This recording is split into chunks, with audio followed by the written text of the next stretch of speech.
On the coast of modern-day Turkey once stood a legendary city, Troy. For centuries, people believed it was only a myth, a story from the Iliad by the poet Homer.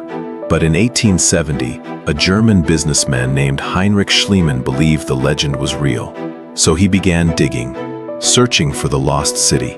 And beneath layers of earth, he found ancient ruins, stone walls, foundations, a buried city. The place Homer described actually existed. The story begins with Homer and his epic poem, the Iliad. Written around 750 BC, it tells of a legendary war that lasted 10 years. According to the myth, it all began with a golden apple. An apple meant for the fairest goddess. 3 goddesses wanted it: Hera, Athena, and Aphrodite. They asked Paris, Prince of Troy, to decide. Paris chose Aphrodite because she promised him the most beautiful woman in the world. That woman was Helen, wife of Menelaus, king of Sparta. Paris took Helen to Troy, and Menelaus swore revenge. He called on the kings of Greece, and together they sailed across the sea to wage war. The Greek army included legendary warriors like Achilles, Odysseus, and Ajax. But Troy was protected by enormous walls so strong they seemed impossible to break. So the Greeks laid siege to the city.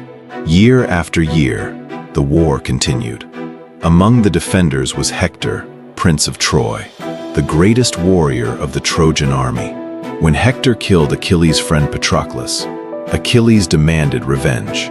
Outside the city walls, the 2 warriors faced each other in battle. Achilles proved unstoppable, and Hector fell. But even the greatest warriors cannot escape fate. Paris later shot an arrow, guided by the god Apollo. The arrow struck Achilles in his only weakness, his heel. The greatest warrior of Greece was dead, yet the war still continued. Neither side could win.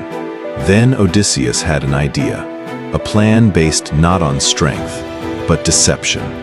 The Greeks built a giant wooden horse. Inside it, soldiers hid in silence.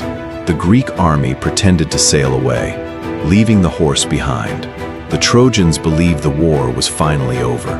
They brought the horse inside their city as a victory trophy. But a priest named Laocoon warned them, "Beware of Greeks bearing gifts." The warning was ignored. That night, the city of Troy slept peacefully. Then the wooden horse opened. Greek soldiers climbed down, silently. They opened the gates from inside the city. The Greek army returned under the cover of darkness.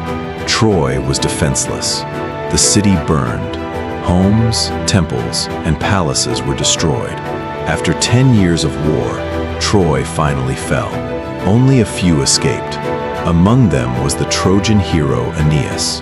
Legend says he later founded the civilization that became Rome. For centuries, historians believed the entire story was myth, but archaeology began to reveal a different truth. At a site called Hisarlik, the ruins of Troy were uncovered. 9 ancient cities, built on top of each other. One layer showed destruction by fire around 1180 BC, evidence of siege, weapons, and violence. Something terrible had happened here. Maybe not exactly as Homer described, but a real war may have inspired the legend. Perhaps the war was not about love, but about trade routes, power, and wealth. Today, Troy still stands in northwestern Turkey. It is now protected as a UNESCO World Heritage Site. Visitors walk through its ancient ruins every year. Archaeologists continue searching for answers, because the Trojan War sits between myth and history. And whether the war was fought for love or power, the legend of Troy still lives on.